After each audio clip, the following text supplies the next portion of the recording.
Hey everybody. I don't know if anybody will get a chance to see this. Just saying a little something for myself and the research I've done and some, I wouldn't like to call them conclusions, but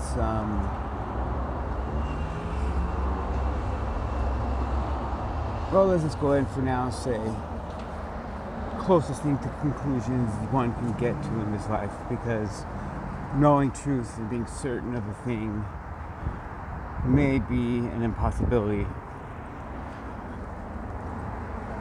and where we're at right now. So the research that I've come up to and the things that I've done, I started, I guess, waking up to everything, I'd say around 2013. I was locked in or snowed in the mountains for, 2 months. And being that time being snowed in is when I kind of woke up. It was pretty much very, entry level conspiracy stuff. The 7/11 event, the JFK situation, and the things that didn't add up. And it was an important first step because, when you see that the presentation that you're given to in this life and things that you're told that have happened, and this is the way things are, and this is the truth to the matter,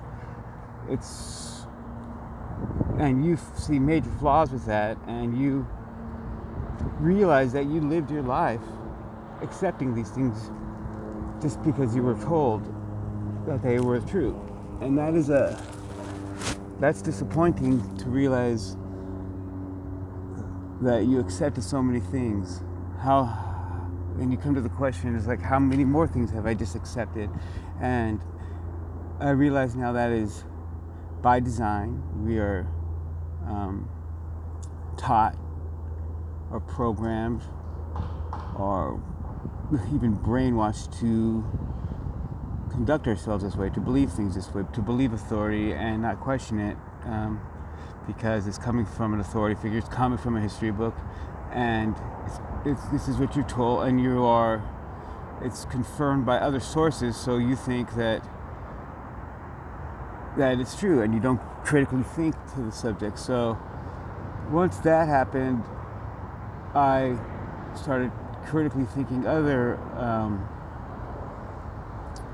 things, and at that time, it was first thing went to that. It went to understand there's like, okay, we're being lied to about certain things. There's definitely issues with history and events I'm being told, and then I, for a brief time, probably 2014, went to UFOs.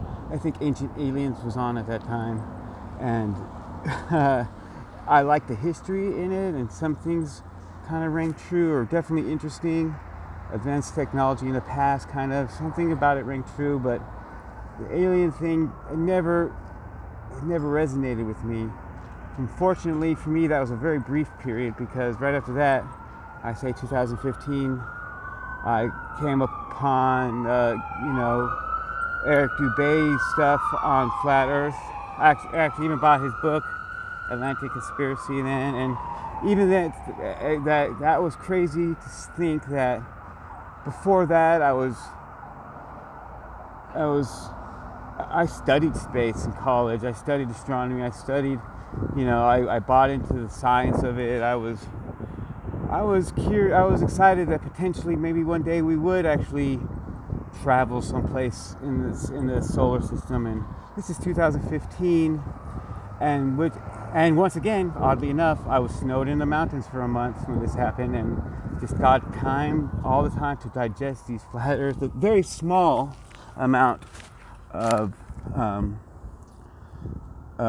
content at the time on YouTube, but fortunately I came across Gabrielle Henriette's book on flat Earth and the cosmic breath stream, and it is crazy to think how fast that a model that I've spent my whole life building, and at this time I was 33, a whole paradigm, a whole model could fall away in a matter of a month. It just melted away. The whole universe melted away from me. There was all of a sudden there was no more planets, there was no more galaxies, there was no more stars. They all just disappeared in my universe and became, center. I realized my importance and my significance became a little more clear. Nevertheless, I'm still greatly disappointed in this world. I mean, because somebody's born before you, you have to live by their standards. They say, the sovereignty is, I don't know how to claim it other than being disappointed. I mean, I see beauty in the creation. I surf and I spend time in the ocean, and the oneness and the beauty I feel in it is unmatched. Or hiking in the mountains, or being in the snow, or being with my family, my loved ones. Of course, that's magical, and that's the only thing that brings me solace in this world versus the greater part of the world has been a disappointment. What people have done to it, how people treat each other. You see moments of kindness, but they're so far and few between that it's not enough. It's not enough to sustain me and to make me not disappointed in this world. I do have hope. I think that's important to have hope that it can change and it can be better. But if you look around you when you're in the supermarket and you see the sadness in people, and I mean, people aren't really living or thriving.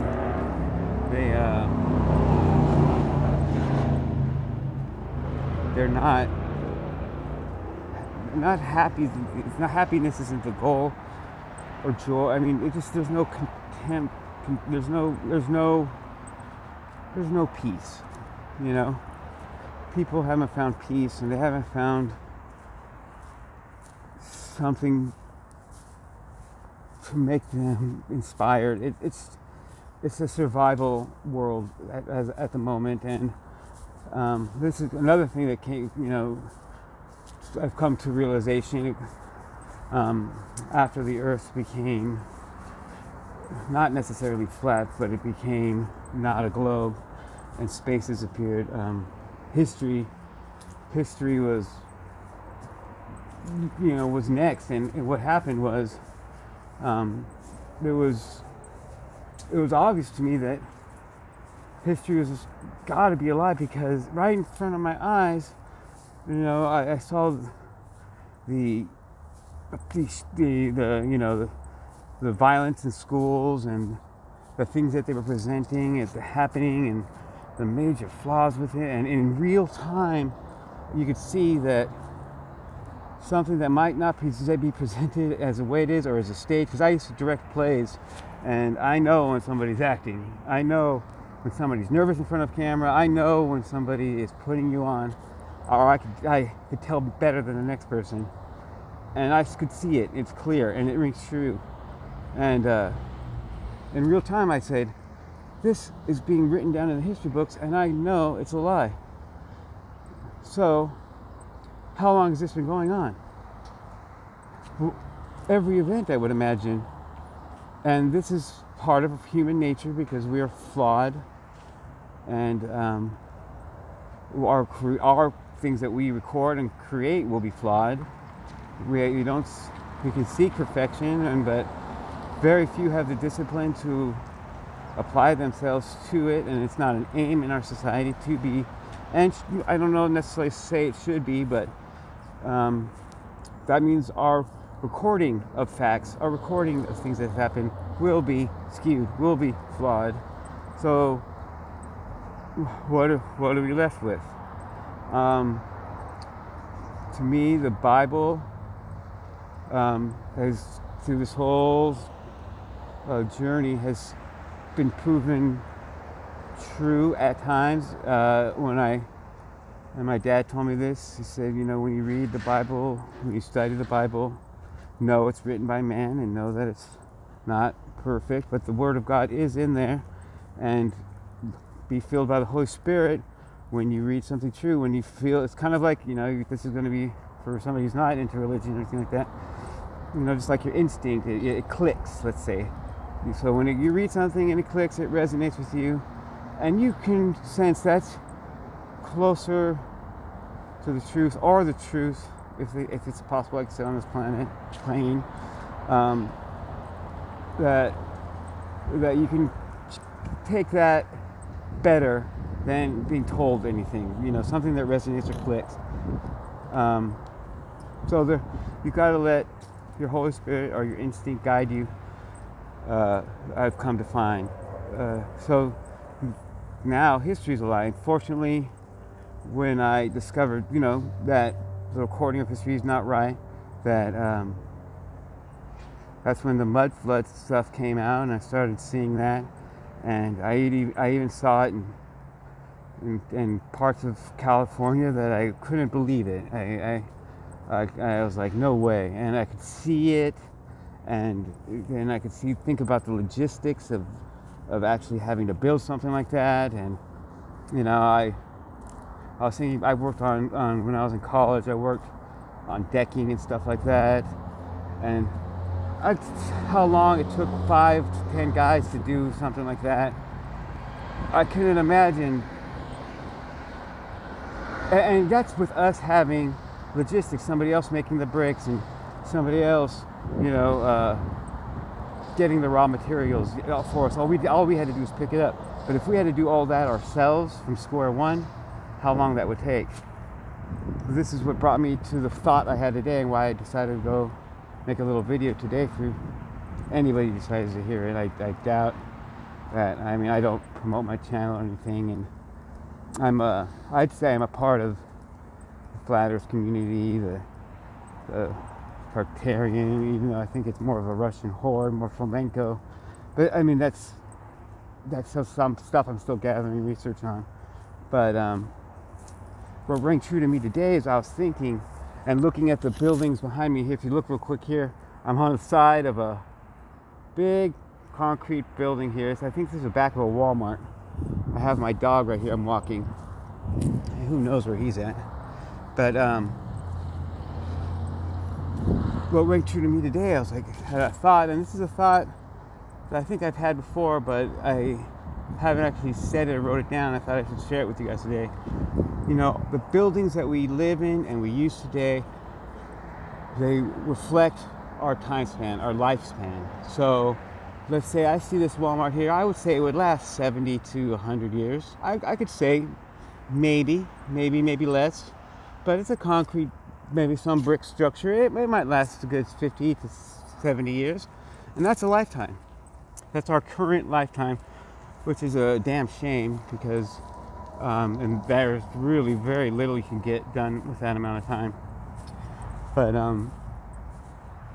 previously, and you look at the cathedrals of the past and the great buildings of the past, stuff that we don't build today, or we don't even attempt to build today, because their lifetime was probably 800 to 1,000 years longer, and they had the time to build stuff like that. They had the patience and the discipline to learn a craft and to master it and to apply that to the building. They had the time.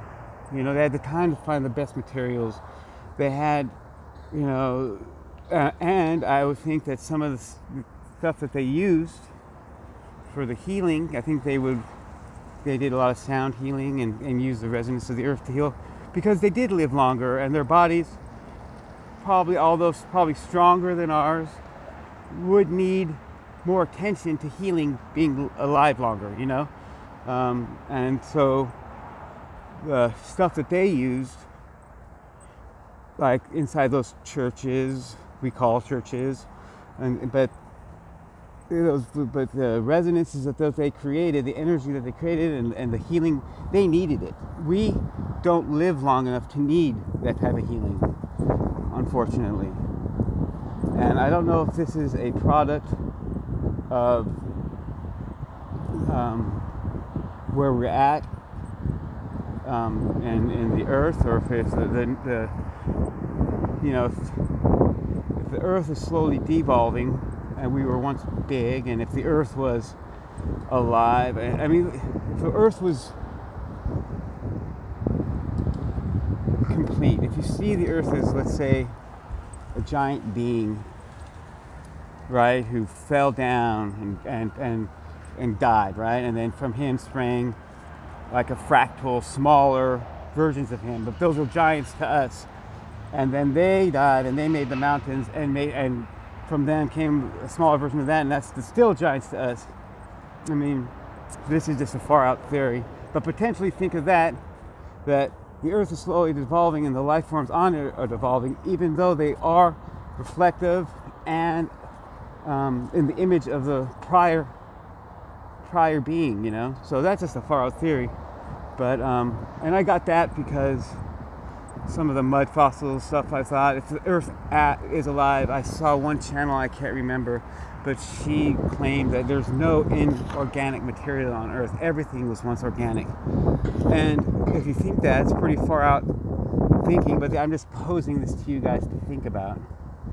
And if everything once was alive, because if you can actually eat dirt and it you could like live off of dirt. I mean, what's that all about? So that tells you something. And I thought that was a joke, but no, people in Siberia eat dirt to keep them warm and sustain themselves. So if you can eat dirt and live, and that's definitely not inorganic material. So then nothing's inorganic, except for maybe crystals, because they can grow. I'm still coming, but then they grow. I'm still coming to that conclusion. Like I said, can't come to full conclusions, but I got to come up with a different word. I think I would say soft conclusion. But anyway, I just wanted to say that the buildings that were in the pieces, they reflect the lifespan of the people who inhabit them. And we live shit lifespans now, and we have shit buildings we live in, but it's enough to last our entire lifetime. So whoopie-dee-doo. And I'm curious fortunately I won't be around long enough, but I could suspect that down the road, the people who come after us, they might even have less time. Wouldn't you think that? I mean, if the ways it's been going, unless there's a major shift, a rebirth of some kind, that's something where it goes back. But I don't know enough about the cosmic world and the ongoings of this universe, uniplane, to know what's next, which is nice. One thing in the Bible, it says there's some things that are meant to be unknown and not to ponder about them, because you will not get any answers and you will waste your life coming to useless conclusions that don't serve you or your God. So we do know that God didn't put us on this planet to suffer. Even though we may suffer, we do go stronger from it. The fact that I find disappointment in the world may be something that one day I'll see, a chance to grow past that, I hope, and find joy in it and peace in the world. That would be nice. The deceptions in this place that we occupy right now are on balance currently. We are greatly on balance. So I know the scales will have to tip back, but the deception being so high, I would say 95% maybe. It can't go full 100% deception. And the fact that people are waking up a little bit. I heard the term baby truther. That's very true.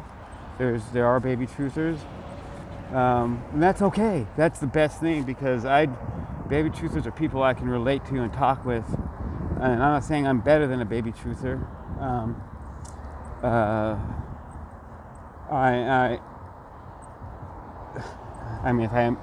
I do have high level degrees, but that just might admit to you how stupid I was for how long. So, but at the time, I was well indoctrinated, well educated. You know, I have a master's degree, and all it tells you how stupid I was. But it was in creative writing, so I was not applying. I was always living in imagination. I was directing plays, and that's what I went to school for. I mean, I had a sewing class, you know, and that was more practical than any science class I would have taken. I now see, so I could sew you a shirt if you needed to, on the spot. Better than any astronomy class or any science class I could have taken. I'm not kidding you. And at the time, I thought it was, what's a word I want to use here? I thought it was very West Hollywood, but it it served me now in a good way. I've actually made gifts for people, sewing for them. Anyway, I have a corgi. He's my best friend. I find animals are your soul's reflection. You can see your soul in their eyes, and especially with dogs, their purity of spirit is refreshing. It's one of the joys of the world. So where I say I have disappointment, I also have some things that I have found peace and miracles in, and dogs is one of them. Also, another one is time with family, when you just got that grin on your face and you just, everything piles up to be better than the next moment when you spend time with them. So, I don't know, here's a video. I don't know if anybody will see it. It's for me. Right now, been awake a long time, to at least, when I say awake to the fact that I'm critically thinking now, which I wasn't trained to do. I have no training in this. I had to teach myself how to, and I think I've always have been, because when I was in school, I would not read the assigned book, but I would spend my time reading 3 books that I wanted to read, and then I would get a C in the class because I had to just wing it on the book that they wanted me to read. But I actually spent more time reading. I read 900 pages when I only had to read 300 pages of what they wanted me to read, but I read 900 pages of what I wanted to read, and that benefited me greatly. But at the time, I got bad marks, but thank God I did. I wish I left school a lot earlier, probably around, I think I wish I would have left around sophomore year. It would have been good. Freshman year is cool because, it's just nice to be around people your own age. And I had a girlfriend when I was freshman. I wouldn't have changed that for the world, but okay. Hopefully this audio on this is okay. Best of my brother. Him and I have been awake a long time to critically think, to know that we live in a deception. I'll upload more videos. I'll show you the research that I'm doing. Currently, I'm delving still into history. I'm trying to figure out the timeline. It's been about 1,000 years taken out. Yeah, I'd say that. Maybe a little bit more. And I think that the people who know about the time that was taken out are dead, and they didn't pass it down to the right people, or they passed it down to idiots, and I think that they deceived themselves, and now it's a big mess. So, precious information that was intended to be passed down as a secret was lost. So the people who were trying to deceive the masses are now deceived as well, because they believe, or they lost access to the history and to the information that was supposed to be secret or supposed to be kept, and now they believe their own deception. I think that's where we're at, and it's a bunch of crap, really, because the deceived are deceived even more, and it's sad. And I think that because of a lot of the dummy down programs that they have, the poisons that we are exposed to intentionally and unintentionally, the brain power that people use has been diminished greatly, And you would need a longer lifespan, a healthier life to even get out of this mess. And since everybody's sick and everybody's weak and everybody's disappointed and sad, the chances of that are slim to none. So, and the moments you have now, and if you critically think now, and you find yourself, the key word here is awake. Awake to critically think, I would say, is what it is. Not awake to all the realities, because that's not going to happen fast. What's going to happen is I'm awake to critically think now, and process. You have to reprocess everything. So you're basically a baby. We're all baby truthers. Even if you have gathered more information than the next person and come to more soft conclusions than the next person, there's very little you can prove, and there's very little that you can stand by. If you have the Holy Spirit in your side, you will have more to go with than the next person, unless you share that with them and they can gain that. But we are in a... Oh, here's my dog. Say hi. Wallace. Hey, baby bear. That's my best friend right there. Oh, Stretch. Come here. Come on.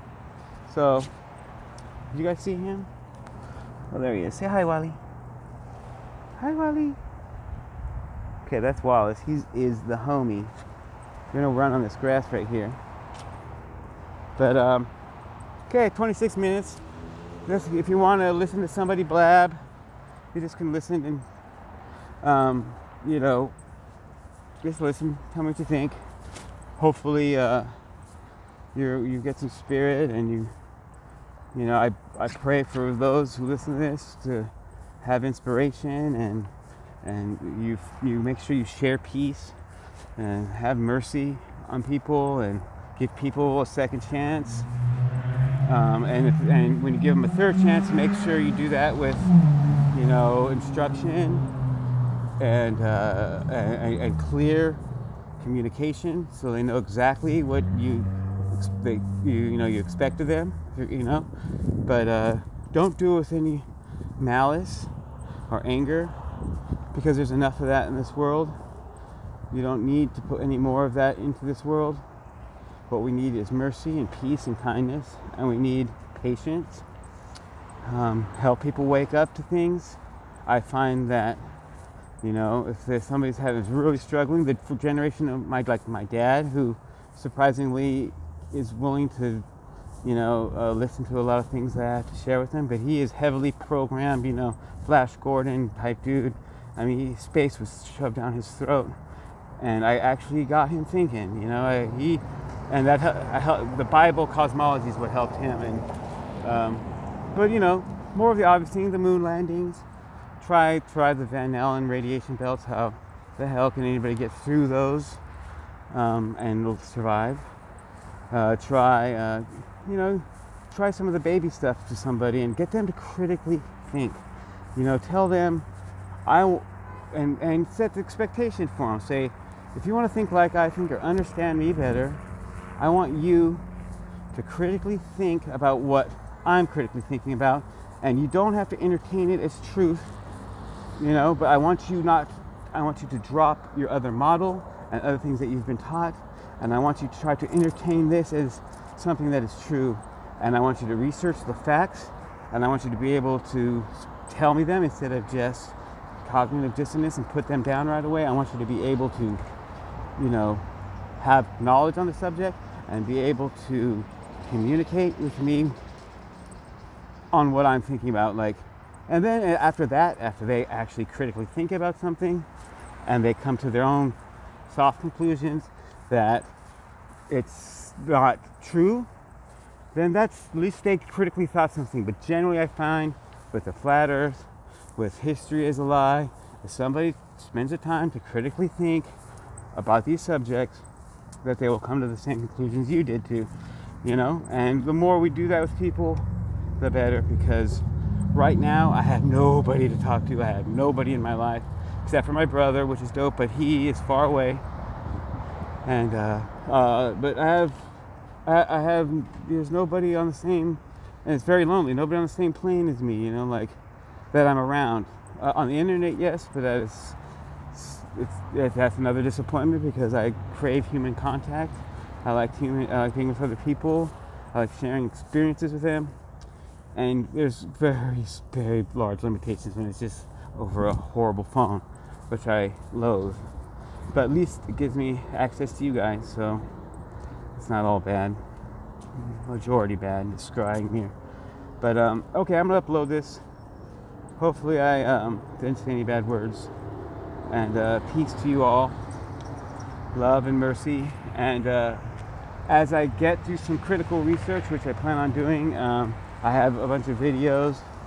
I get my my laptop back from the repair shop. I just have to get the funds together. Once I get that, I will make a super nice video for you guys to share with you. I already have all the research. I spent hours on the Library of Congress getting videos together and some fascinating things that I could really just give you a nice sense of, you know, just a generation or actually 3 generations ago, what was really going on, and you know, the confusion and the intentions people had. It's wild. And what they came across, what type of world these people were thrusted into, and you could tell that there's a lot going on and a lot to be talked about. So I'll upload that when I get that back, and I'll share with you some really great research. Okay, peace and love.